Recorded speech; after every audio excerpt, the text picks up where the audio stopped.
But I want to play very quickly for Carrie. Brett Kavanaugh said, one of the things that he said, essentially he portrayed himself as a choir boy for life, that he never really did anything wrong, that he drank a little, he loves beer, but he just never blacked out drunk, that the portrayals of him as a drunk are not true. And the drinking thing, it goes to whether or not he was honest with the Senate, right? Not to the allegations of sexual misconduct. Here is his classmate at Yale. Her name is Lynn Brooks. She was on CNN on Thursday responding to Kavanaugh's characterization of himself in college. Please take a listen.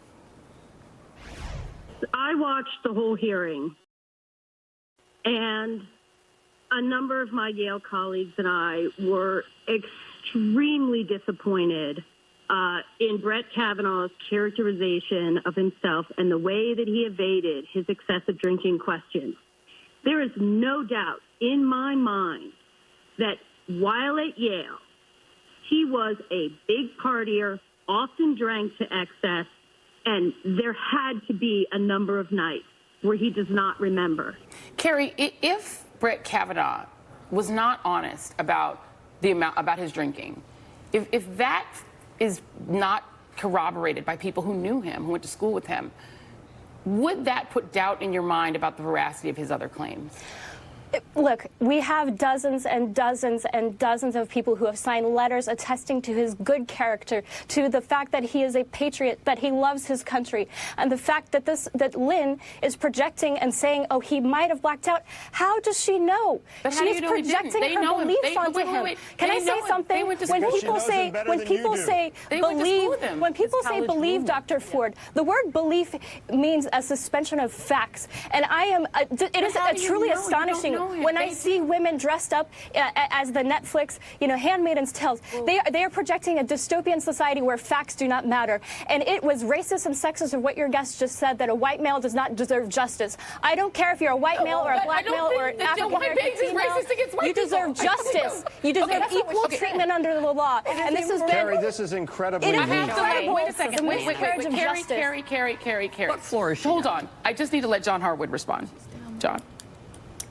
No, I just think Carrie is throwing up a whole bunch of stuff. Jill didn't say that white men don't deserve justice.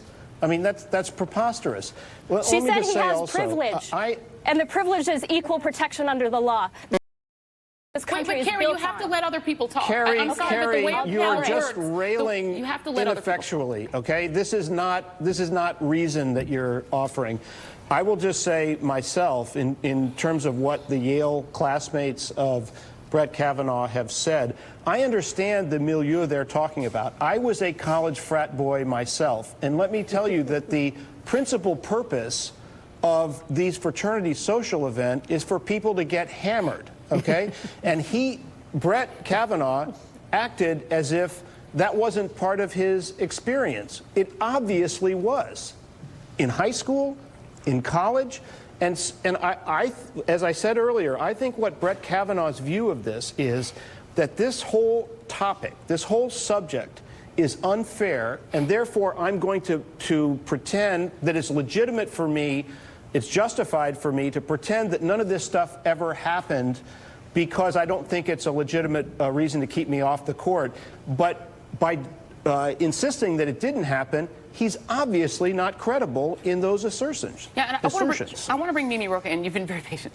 Because this, I think, illustrates what we're dealing with here, right? That if you are a partisan for Donald Trump and for the Republican Party, it almost doesn't matter what Brett Kavanaugh says. It almost doesn't matter what Brett Kavanaugh may have done.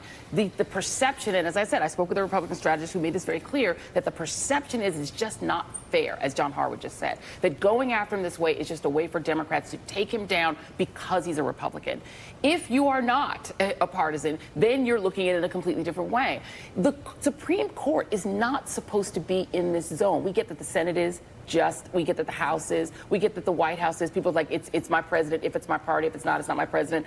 That's where we are as a country. Exactly. But for the court now to be in this vein, right, for the Supreme Court to be other super House of Representatives. Exactly. How depressing is that? It is. I don't think that's a question. It's just a statement. I mean, I have so many things to say, but let me try to focus. Let me focus on your question, though, because it does get back to some of the things Carrie was saying. This is not a political campaign. Brett Kavanaugh is not running for office. You wouldn't have known that from his statement when he sat down. And that is part of what's shocking, not just his behavior, his hostility, his anger, but judges are allowed to have political beliefs, for sure. Yeah. Democrats aren't going to like all the judges that the Republicans put up, or maybe even any of them, and that's fine. That's right. Elections have consequences. I understand that. But judges have to act impartial. They have to have the capability to be impartial. Just like prosecutors, just like FBI agents. I spent my career being a prosecutor who could be objective. I prosecuted Democrats and Republicans, and happily. That's what prosecutors do. Judges have to be objective. And what he did when he came out talking about the Clintons and that partisan rage made people question whether he could do that. And that's the most unjudicial thing you can do. And the second thing I'll say about this whole question about entitlement and fairness, and Carrie, again, makes the point. He has plenty of people who say he's a good and moral person. Plenty of people who say he's a good jurist. He's a legal scholar. All those things can be true, but he also could have committed this sexual assault. This is not a trial, but at trials, defendants put on character witnesses all the time.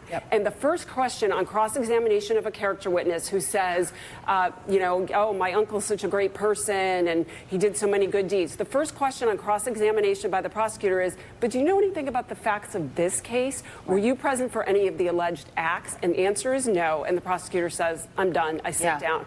Because one does not negate the other. You can be a good person and do bad things. Right. Well, can I respond to Joy to this partisanship, because I want to bring up the example of Roy Moore. I said publicly on TV networks, including this one, that he should not win his seat. I said this. And you know who else said this?